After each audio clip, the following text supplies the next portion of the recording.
programa bilingüe de ACC Ready, Set, Ascender. Bienvenidos a la segunda temporada de este programa. Estoy súper emocionada de poder continuar con nuevos episodios, con nuevas aventuras. Y como siempre, me acompaña mi compañera y amiga Megan Díaz. ¿Cómo estás, Megan? ¿Cómo te sientes? Oh, Ale, I'm great because we are back in action. We're on our second season of Ready, Set, Ascender, so I am pumped up. How about you?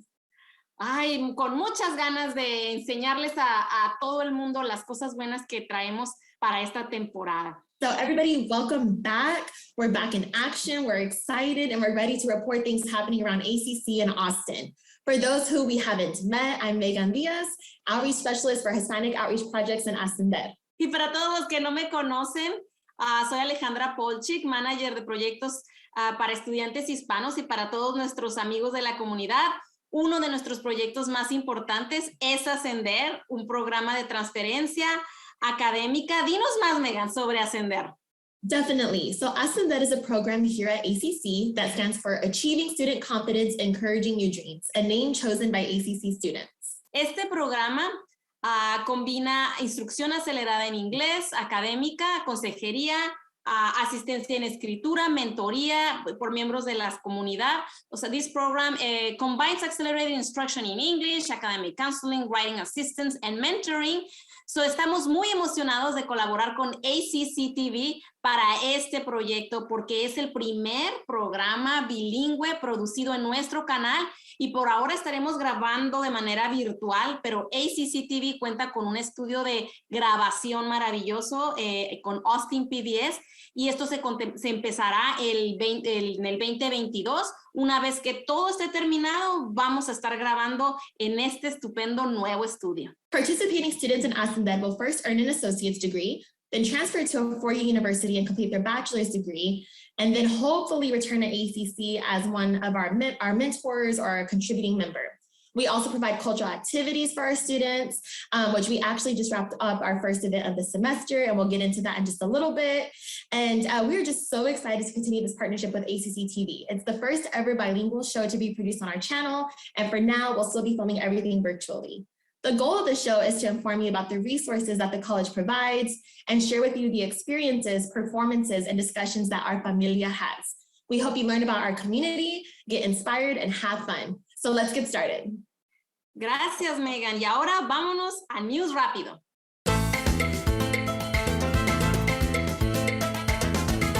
Iniciamos el semestre con nuestras bienvenidas estudiantiles. En estas bienvenidas vemos a los estudiantes por primera vez en persona, hay mucha emoción y les damos un paquete de regalo para que inicien sus clases con el pie derecho. Our bienvenidas were the perfect way to kick off our semester.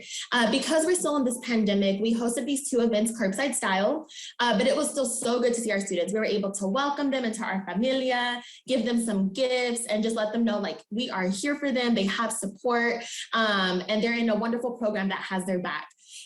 So speaking of celebrations, Hispanic Heritage Month just started, Ale. Sí, es el mes de la herencia hispana con eventos históricos y divertidos, como el 16 de septiembre que se celebra la independencia de México y en estas fechas recordamos a nuestros ancestros, a nuestra cultura hispana latinoamericana, como nuestro lenguaje, nuestras tradiciones y lo mejor de todo, nuestra comida.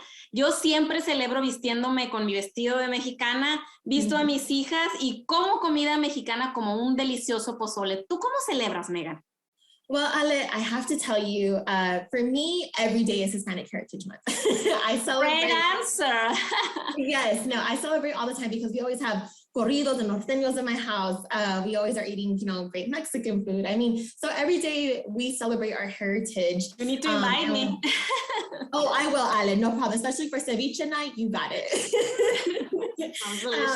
So one of the most important traditions of Mexican culture are mariachis, which I love mariachis. I'm so obsessed with them. What about you, Ale? I love it. I want to give a grito ranchero just by mentioning the word mariachi. I know, right? Where's Chente when you need him? Yeah. The mariachis are a Mexican musical group that have represented Mexico since the origins of the country. And they're widely considered the quintessential Mexican folk-derived musical ensemble. And they have also become an institution that is symbolic of Mexican music and culture. The two most prominent mariachi regions were Central Jalisco, and they prefer 2 violins or vihuela, which is a small guitar-like instrument with a convex beck and 5 strings, and a guitarrón, a large 6-string bass version of the vihuela. And in Southern Jalisco, Michoacán, they prefer 2 violins, a harp, and a guitarra de golpe, the original mariachi guitar. Como te dije, se me dan ganas de decir ¡ajúa! In other ACC-related news, after 18 months of offering online classes, después de estar 18 meses encerrados, nuestros Riverbats regresamos en persona a continuar nuestros estudios. Muchísimas clases siguen en línea, pero la mayoría de nuestros programas que son dinámicos como arte culinario, carpintería, ciencias de la salud y muchos otros programas creativos están localizados ahora en el ACC Highland Campus, especialmente en el nuevo edificio, en el edificio 2000. We were able to return in person, vamos a regresar en persona, pero vamos a tomar las precauciones adecuadas, como poner nuestra máscara, tomar distancia social. Yo estoy en el edificio de Truth and Racial Healing, un centro muy bonito, y las instalaciones son modernas, son muy accesibles. ¿Tú has venido a visitar, Megan? I have, Ale, and oh my goodness, Highland is transformed. It is a whole new building. There's more parking garages, which is wonderful. That way, students can find parking, faculty can find parking. So it's humongous, but I still feel like I need to take a tour of the whole campus. So maybe you can do that for me. Yes, and have you seen the new building, the Rio Grande building? I haven't. So that's another building I want to check out. And honestly, Ale, what I propose is that you and I have a little ACC bucket list and we just visit every single campus of ACC. We should. Debemos irnos de gira. There's so much I still need to explore. So, just speaking of ACC, don't forget that spring registration is around the corner. So for current and former students, registration for spring semester starts October 18th. And registration for new students starts November 1st. So visit this website for more information and hurry now so you can start here, get there.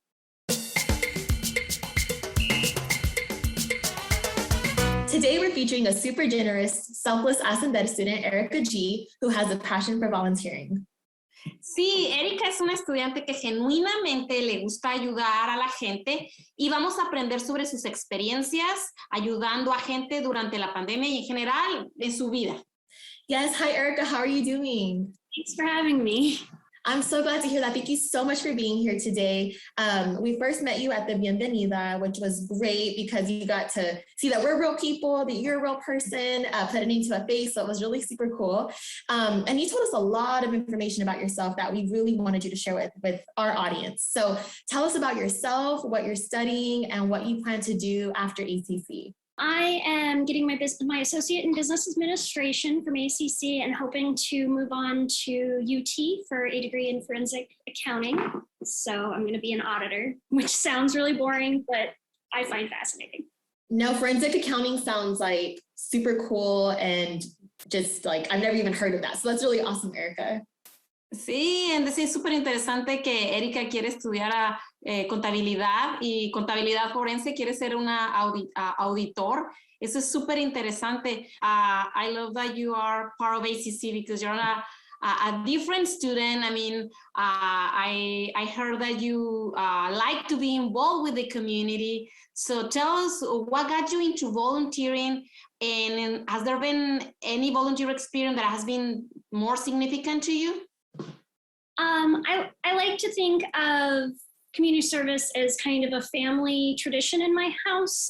We've always gone out and helped people around us and whatnot, not really for any recognition, but just to try and make the world a little bit better.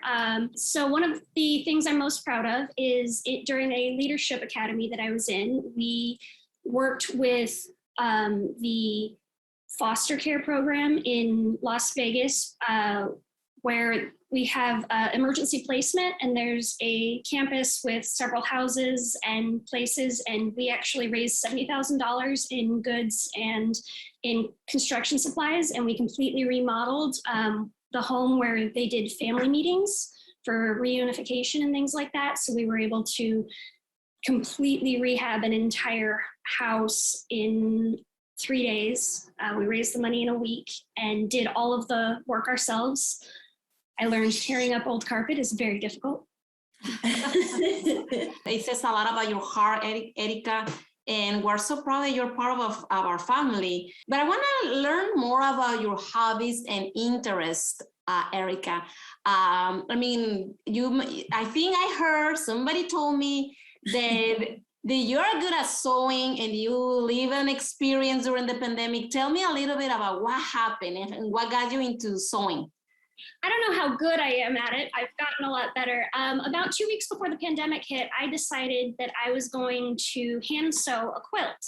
And I got all the material and I was about a third of the way done hand sewing all the pieces together when the pandemic hit. And there was a huge shortage of masks.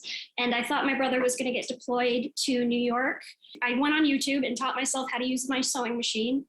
And I made my first mask. And it was awful. It worked for what it needed to, but it was not a very good sewing job. And because so few people had masks, it kind of became a thing. While I was at work, people kept asking me for masks. It started with me just making them for my coworkers because we all needed them.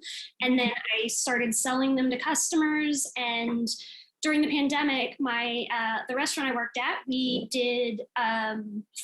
started with the ICU nurses. We put together, 4 of us, we made sandwiches and packed brownies and veggies and salads together to feed the ICU nurses all 3 shifts for a day. And I got the numbers beforehand and was able to make them all masks because that was back when there just really weren't any PPE. So it was really rewarding to be able to both feed them and give them something useful.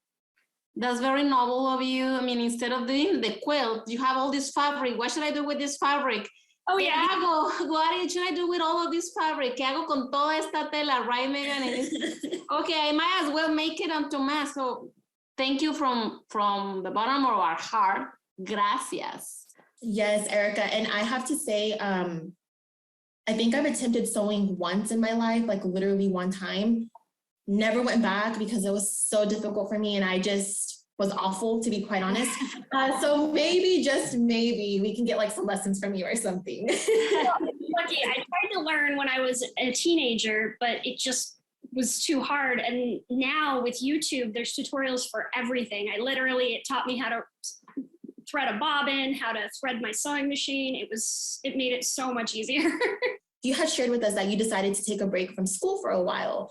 So what made you decide to return? So I had some difficulties after high school. I found out I was dyslexic and took a break from school to really just get a little bit more life experience. And the last couple of years I was helping my husband through school, and now I'm really excited to get back into it. Even if it's a little late at 34 to come back to college.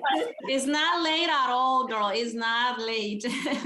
So Erica, you're a new student in the ASCEND program.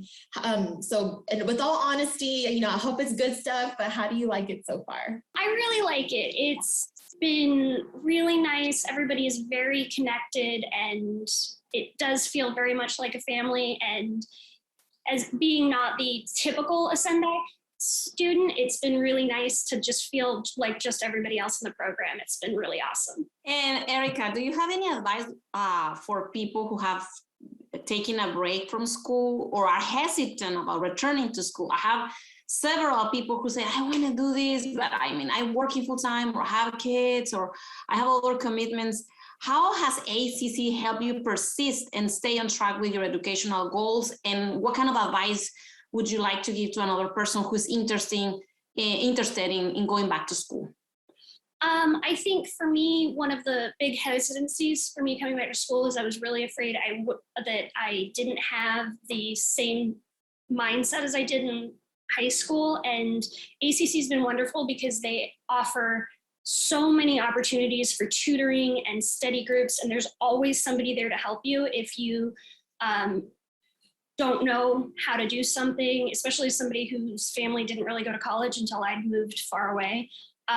It's really nice to have so many different faculty and teachers who are very good at teaching you the things about college that you never really knew because you weren't, you didn't experience it, your family didn't. So the amount of resources ACC has makes the transition so much easier. It's really a great institution for that. Welcome, bienvenida a la familia. Erika se siente muy contenta de pues de todas las conexiones que ha podido tener con la gente de ACC, cómo estamos todos conectados, porque al final de cuentas somos familia, ¿verdad, Megan? Absolutely. Well, Erica, I hope you continue to feel this connection with ACC. Us and that we got your back. Like I said, you are part of our familia. So welcome, and we can't wait to see the wonderful, wonderful things that you do. Thanks. For our segment, En Un Día, we have a special Ascender advisor, Hector Aguayo, who's going to tell us a bit of his story, including his love for all things horror. Aquí les presentamos a Héctor Aguayo, un asesor bilingüe de Ascender con una historia personal muy interesante y divertida sobre temas de terror. Vamos a verlo. My name is Hector Aguayo.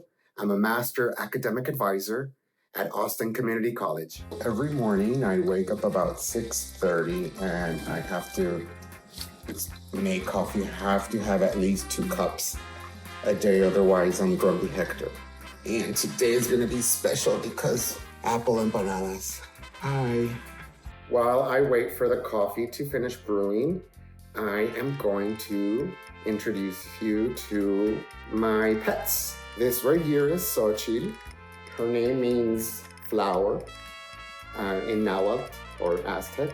She is 13 years old and she is bilingual.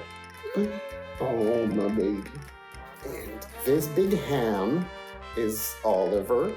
He's 3 years old and he loves to cuddle. Once I get to my office, I continue drinking coffee and then I'll start checking my email, checking voice messages, and then I'll start seeing students.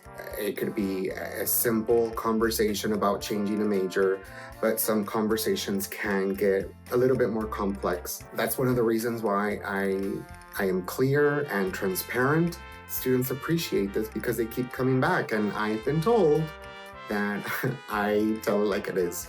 I don't let themselves be their own barrier. I was born in Salinas, California, which is John Steinbeck's hometown, known for strawberries. And I was raised in Guadalajara, Mexico, the land of tequila and mariachi. I come from a family of migrant farm workers. I was that one kid that had to translate everything, like official documentation my parents had in the US. I became, as a result, a natural simultaneous interpreter. I've been with ACC for 5 years now. I have a very long relationship with ACC because I am an ACC alumni. My parents always wanted me to go to school. They wanted me to break the cycle of poverty. And they understood that education was one route. I wanted to study psychology. But when I actually took my first psychology class, I was like, I don't like this discipline whatsoever. So I was lost and I actually dropped out of school several times because of it. I had that, what you call the light bulb effect. It just became clear to me of why not use my natural skill as a translator. And that's when I realized I wanted to go into Spanish linguistics.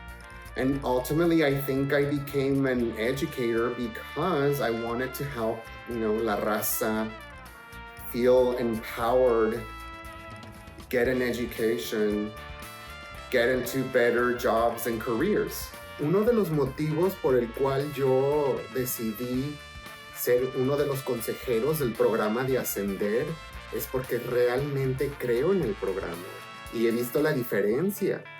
Porque he visto a estudiantes entrar con muchas dudas y tienen muchas preguntas, miedo, y salen del programa después de un año, están preparados y más seguros de sí mismos para poder terminar sus metas personales. So one thing you should know about me is that I love horror movies. I really learned English watching Freddy Krueger. One of the things that I really like doing is visiting film locations. Like, for example, I recently went on a trip to New Orleans where I went to Anne Rice's mansion and where they filmed American Horror Story Coven. But since the pandemic hit, a lot of people are stuck at home. And so what I started doing is taking little road trips around town, because there's like over 30 film locations to the Texas Chainsaw Massacre around, and I've only heard about them. And so I am gonna take you to some of my favorite spots. Let's go.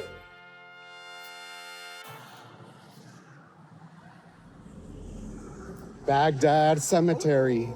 One of the things I really like about visiting different film locations is because you get to learn historic facts. This gravestone that is just right behind me was the opening scene, minus the impaled body. It is 1.4 miles from the St. Gabriel campus. So if you're ever out here, it's not too far away. We are in Round Rock, Texas. This was the property where the original Texas Chainsaw Massacre house was at before it got moved to Kingsland.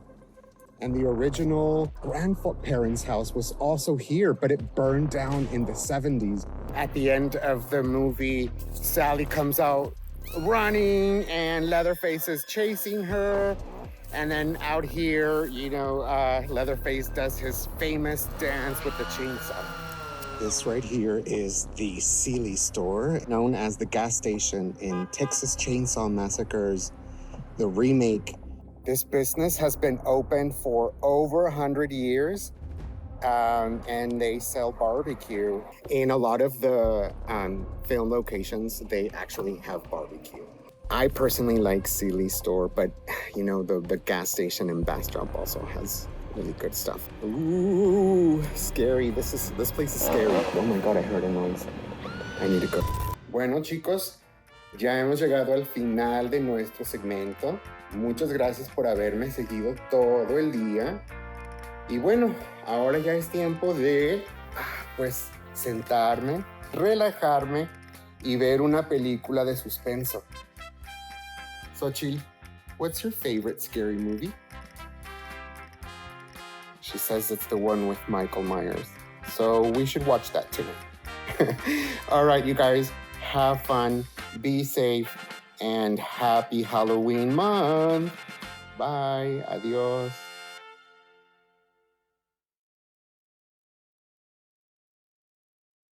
Muchísimas gracias por ver este episodio con nosotros. Y para cerrar, no se les olvide visitar la página de Ascender de ACC, www.austincc.edu/ascender. Y recuerden que ACC te puede ayudar a lograr tus sueños, porque en ACC empiezas aquí y llegas lejos. As always, Alejandra and I would like to give a huge thank you to ACC TV for producing this episode of Ready, Set, Ascender. We want to remind you that you can watch this show and many others on ACC TV's broadcast channel, Spectrum Channel 19. Also, be sure to subscribe to ACC TV's YouTube channel, which has this show and many others available for streaming. Adios!